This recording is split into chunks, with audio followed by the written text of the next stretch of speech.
what seems to have been a slowest start, one of the slowest starts to a fiscal year. How has the quarter been? Take us through some of the highlight numbers, Mr. Subramanian. I agree. It's one of the slowest starts we have had in several years as a Q1. But then, given the recessionary trends and the macroeconomic situation that everyone is talking about, we are pretty pleased with what we accomplished during the last 90 days. Um, the order book of $10.2 billion on top of the $10 billion that we made in the previous quarter shows that we stay relevant. Our offerings are well accepted in the market. And revenue came flat sequentially, while on a constant currency basis, we grew by 7% year on year. We completed the performance appraisal of all our employees, 600,000 of them, and we have completed the annual increment process effective 1st of April.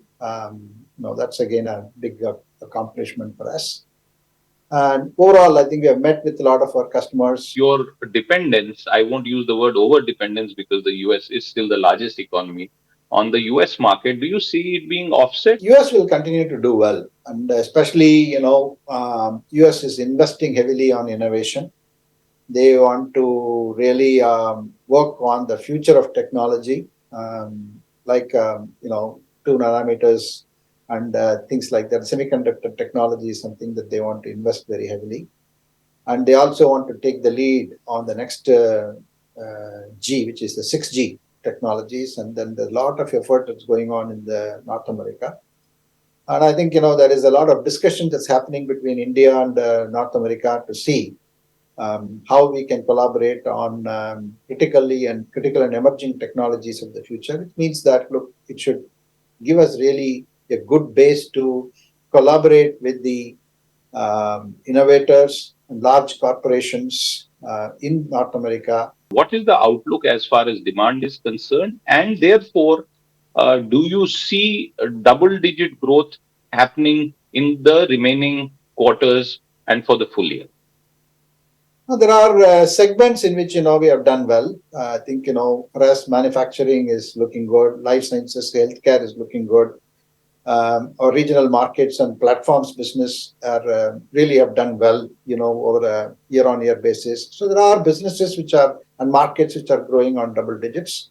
But as a company, given the growth that we have seen in Q1, the double-digit growth for the whole year is something that we have to wait and watch. It looks a little difficult. Do you see any opportunities beyond the current one in telecom, also because of the government's focus on 6G? It's already been mentioned by the government and the communications minister several times. Do you see any further opportunities?